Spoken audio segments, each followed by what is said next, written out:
Today we're going to continue to talk about exponents.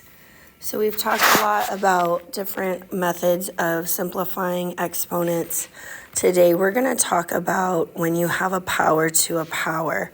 And that just means that we have an exponent inside the parentheses and an exponent outside the parentheses. And we have worked a lot this year on when we have a parentheses, a number outside, we multiply it by the number inside.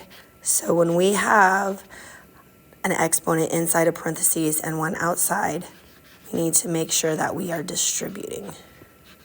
If we have multiple numbers inside the parentheses, we need to distribute on everything. So we're going to practice that today.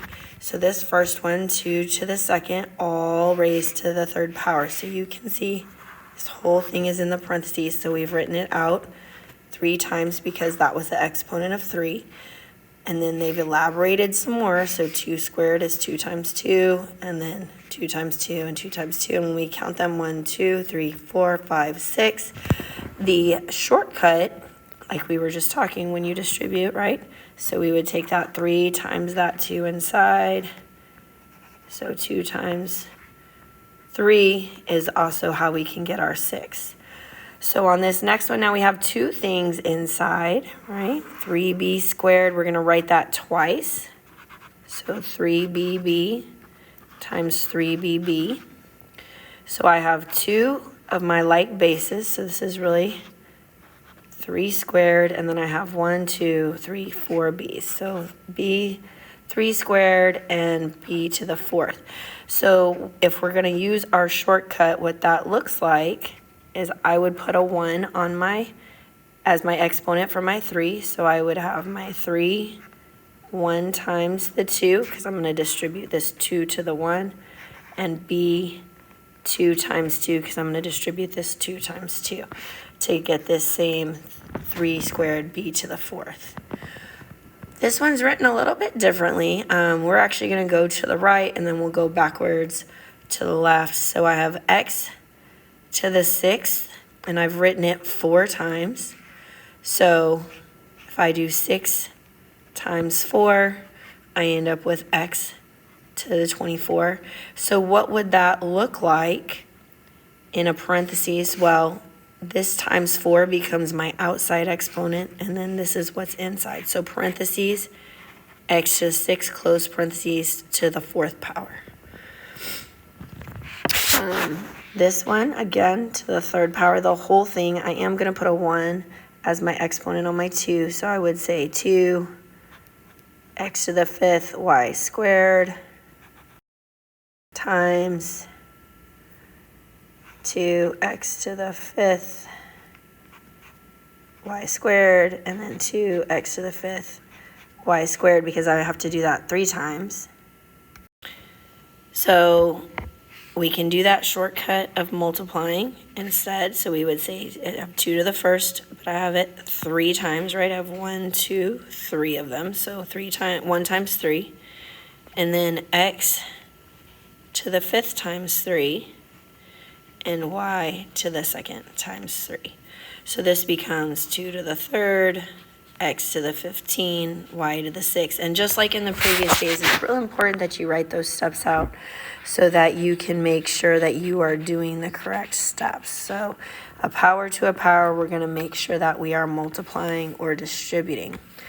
This last piece, we did a little bit of this before break when we were talking about simplifying with rational expressions, and we talked about the rule is a to the m over n, and this n is our root index. So whatever our denominator is going to be our root index. Remember, if it's a 2, we're just taking a square root. If it's a 3 or a 4, then that's how many we need to find in our groupings. And then this is going to go on the inside. So what this would look like, 16 to the 1/4 is going to be our root index is a 4. So this is a 4th root of 16. I could write 16 to the 1, which is the same as 16. And when we did this before, we used that menu 2, 3 to factor. when we did this earlier in before break. So when we do that, you get 2 to the 4th power. So 2 times 2 times 2 times 2. And remember, this index tells you I need a group of 4. So, and when we write that group, we write it outside. Remember, all of our groupings go outside, our singles stay inside.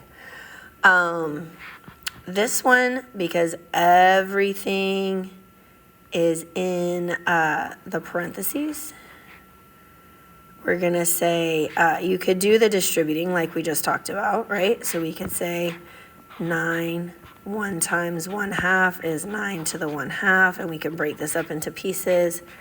X to the 6 times 1/2 is x to the 3rd. And again, you can just put this whole thing in your calculator. You could have put this in your calculator, and it will tell you what that is simplified. So 9 to the 1/2, this is really just saying the same thing as saying the square root of 9, which is just 3. And then x to the 3rd is already simplified. So our answer here is 3x to the 3rd. Same thing down here. It is a cubed root, but we can do our distributing. That actually is probably a little bit easier. 1 times 1/3. So I get 8 to the 1/3, which means I'm taking the cubed root of 8, or just put 8 to the 1/3. Use that little caret on your calculator next to the 4 to write your 1/3 fraction for the exponent. The calculator is going to tell you this is 2. And then if I did my 27 times 1/3, again, you can use your calculator, is x to the 9th. So when I put these together, 2x to the 9th. So you can't do the variables in the calculator, but you can do the number part. Which expression is equivalent to 7x to the 3rd raised to the 2nd power times 8, x to the 8 to the 1/2. So again, just like we did at the very top at the beginning, we're going to distribute. So I have 7, 1 times 2 is 7 squared, x to the 3 times 2, and again, write it out so you can see what's happening, x to the 6th, and then I'm also going to do x to the 8 times 1/2 is x to the 4th. So I know 7 squared, I can write it out just 7 squared. I can also write it as 49. And then I have x to the 6th, x to the 4th. And our very first day, we talked about if you're multiplying, you need to add your exponents, so x to the 10. Hopefully this is helpful. Have a great day.